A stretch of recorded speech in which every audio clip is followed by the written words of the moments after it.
Yankee Alpha from the west, 2 miles at 2,700 feet, flying over the airport midfield to the east.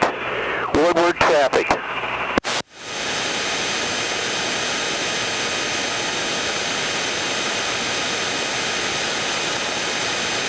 Camden traffic, Cessna 72105, left base runway 32, about to turn final.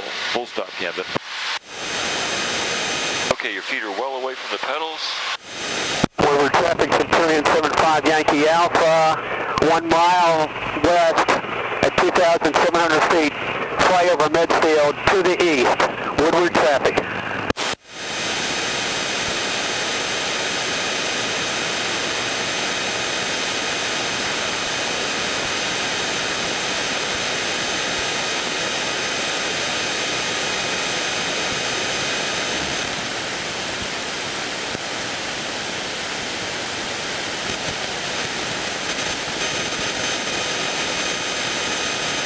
Yeah, that's one of my better landings. Like a pro. That tail wheel shimmy. Oh! That was a gust of wind, or that tail wheel's making me do that. Felt really weird. I felt like I was about to start sliding sideways. Yeah, but it just started, as the tail wheel got on the ground, That you wouldn't have started been good. off to the right there. Okay, you can open your window if you want. Let's cool air in.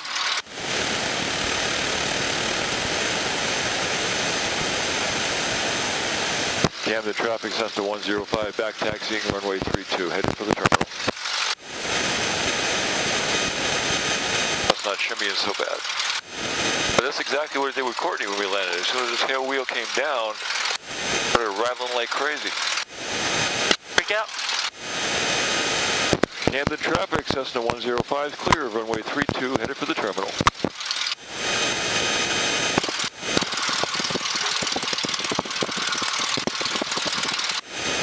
What was that jet?